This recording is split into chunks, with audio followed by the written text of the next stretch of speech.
What's up guys, it's Bella. Welcome back to my channel. The first thing I want to say is thank you guys so much for 1,000 subscribers. I haven't really been posting on here, but I am coming back, so stay tuned for more. So today I wanted to talk about how to end suffering, and this is something that I do vigorous research on. I'm constantly trying to improve myself and just better my life and who I am as a person. So yeah, let's get started. I'm gonna start off with how this whole thing came about. So basically I have this notebook, this little journal thing, I guess you could call it. I literally call it conversations with myself, and I pick a prompt, I'll pick a question, and I'll just write about it, and I don't know, it just helps me. I guess it's shadow work, you could call it. So today my question was, what am I passionate about? And the first two things that popped into my head were music and dance. And then I wanted to go deeper into that, and I was like, why do I like those things so much? And it's because they help me escape the present moment. And that, my friends, is the key to end suffering. Live in the present moment. It's a lot easier said than done, which is why I'm making this video. I compiled so many notes. I have so much information to share with you guys, and I can't wait. So let's get started. Okay, so the first thing we're going to start off is, what is suffering? When you look up why do we suffer on Google, this is what comes up. Our suffering comes from our denial of our divine nature, our lack of appreciation of our connection to all things, our resistance to impermanence, and our addictions and attachments to things that only bring temporary relief. People say that suffering is inevitable, but that is not the case. Discomfort is inevitable. Suffering is a choice. I think we suffer so much as humans because we're always looking externally for things to make us happy, when really we have to, it sounds cliche, but look inside. So the first thing that is important to realize is that we only suffer because of our thoughts. So now that we've gone over suffering and what it is, I want to talk about our next topic, which is domestication and the dream of the planet, which is a chapter in Don Miguel Ruiz's The Four Agreements. By the way, I highly recommend this book. It is literally a life changer. Go get it. Okay, so the first thing we have to understand is that humans are dreaming all the time. Literally everything is a dream, everything is an illusion, nothing is real. We are all just light. Don Miguel Ruiz writes, before we were born, the humans before us created a big outside dream that we will call society's dream, or the dream of the planet. The dream of the planet is the collective dream of billions of smaller personal dreams, which together create a dream of a family, dream of community, dream of a city, dream of a country, and finally the dream of the whole humanity. Basically saying, society teaches us what's considered pretty, what's considered ugly, what's considered right, what's considered wrong. All of our beliefs were planted in us because of other people. The outside dream has so many rules that when a new human is born, we hook the child's attention and introduce these rules into his or her mind. Now, this brings me to something I need to show you. Think of this big circle as your mind. Now think of this little circle as your body. Our brain is separated into two parts. Up here we have the conscious mind, and down here we have the subconscious mind. When we were born, this was our mind. It was wide open, our subconscious. All the information was just flowing in there. Whatever our parents did or said, that was right to us. You know what I mean?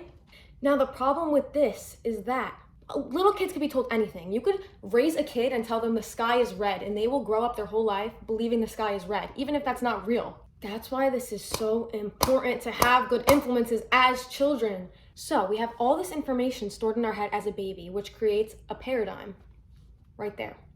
So a paradigm is basically a belief that was set in you from when you were little. By the way, all of this that I'm doing, this is from Bob Proctor. He does a lot of YouTube videos on it. You can look it up. He does it on the law of attraction though. Let me give you an example that's actually from the Four Agreements that will help you understand this. So there's a mother. She obviously loves her daughter very much and comes home from a very rough day at work.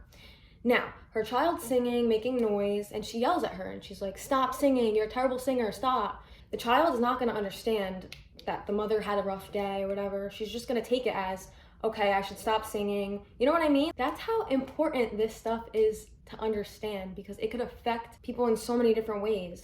Now that we went over how important the subconscious programming is from when we were little, we could talk about attention. Attention is the ability we have to discriminate and to focus only on that which we want to perceive. Now, when we were younger, the adults around us hooked our attention. They gave us all these rules. They sat us down in school. We were taught, programmed from the day we were able to think for ourselves. By using our attention, we learned a whole new reality, a whole dream. We learned how to behave in society, what to believe, what not to believe, what is acceptable, what is not acceptable, what is good, bad, what is beautiful or ugly, what is right and wrong. Our thoughts are literally not our own. As children, we didn't have the opportunity to choose our beliefs, which is why we agreed with all the information that was given to us. The only way to store information is through agreement. The outside dream may hook our attention, but if we don't agree, we don't store that information. An example I can give with this. Someone says you're ugly. Someone insults you, they say you're ugly. How do you take that? If you perceive it and you say, I don't care, because you don't believe it, okay, F their opinion, you know what I mean? If someone says you're ugly and you're bothered by it, it's because you think you're ugly yourself. Change your belief. If you think you're the prettiest person in the world, their opinion doesn't matter to you. It's that simple. I may not be what society deems pretty, but I think I'm pretty, and that's enough. If you constantly think something, you're gonna end up believing it. And then once you believe it, your actions are gonna reflect that, and so is your life. If you think every day, I have the shittiest life, I am so miserable, you are never gonna get better. Here's a trick. If you wanna be happy, even if you don't believe it, just say I'm happy. Say I'm happy every single day. Write it down 1,000,000 times. Your subconscious, it doesn't have the ability to accept or reject. It's gonna accept it, and once it believes it, that's it, your life changes. Don Miguel says, children believe everything adults say. We agree with them and our faith is so strong that the belief system controls our whole dream of life. We didn't choose these beliefs and we may have rebelled against them, but we were not strong enough to win the rebellion. The result is surrender to the beliefs with our agreement. That is the process that Don Miguel Ruiz calls the domestication of humans. So since we have all these beliefs stored in us from when we were little, beliefs that are our parents, their parents before them, everyone else's beliefs, we create a book of law. And the book of law is basically what we follow, what we believe is right or wrong. It's kind of like a personal thing.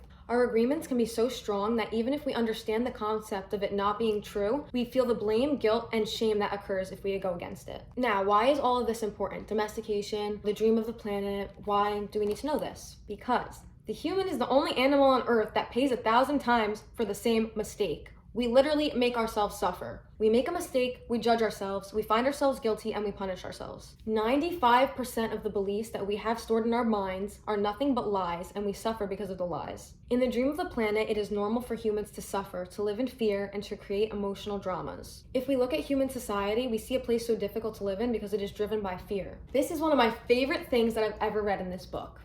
Religions say that hell is a place of punishment, a place of fear, pain, and suffering, a place where fire burns you. Fire is generated by emotions that come from fear. Whenever we feel the emotions of anger, jealousy, envy, or hate, we experience a fire burning within us. So basically it is saying our thoughts are what makes us suffer. Our thoughts aren't real. All of humanity is searching for truth, justice, and beauty. We are all on an existential search for the truth because we only believe in the lies we have stored in our mind. We trust what others believe, and our beliefs set us up for suffering. That is why humans resist life. Our biggest fear is taking the risk to be alive and express who we really are. During the process of domestication, we form this image of what perfect is. Everyone has their own image of perfect, but we all try to live up to what our image is. If we can't live up to this image, we hate on ourselves. After domestication, it is no longer about being good enough for anybody else. We are not good enough for ourselves because we don't fit in with our image of perfect. In your whole life, nobody has ever abused you more than yourself. You will hate on yourself over and over again. Like I said, humans, we're the only freaking animal.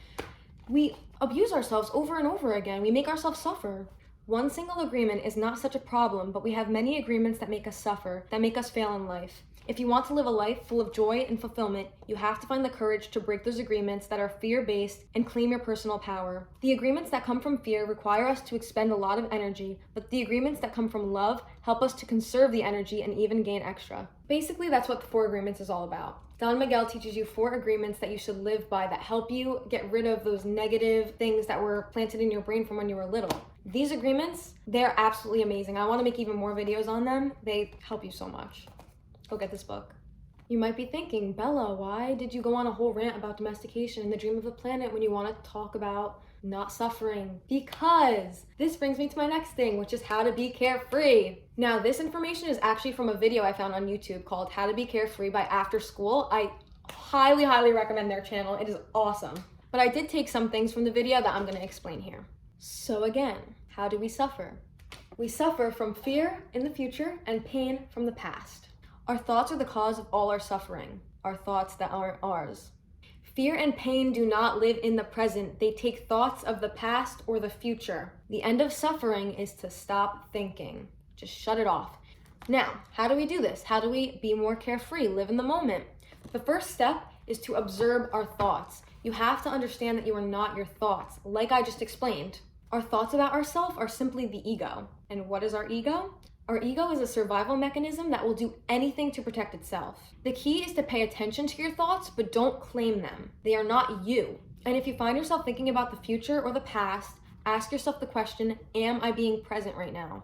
Just by asking yourself that, you will realize you're not being present. What you were scared of doesn't exist, either doesn't exist or already happened in the past, doesn't exist anymore. I saw a diagram one time and it's been stuck in my head forever. And it's like a bubble, right? And it's like a worry or like a problem that you have. Now from that bubble, there's two options, right? The question is, can you fix the problem? If the answer is yes, you go this way.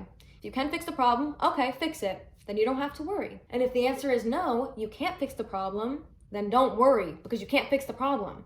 Either way, don't worry about things. If you live in the present moment, are you guys seeing a pattern here? We won't struggle. I'm becoming very repetitive.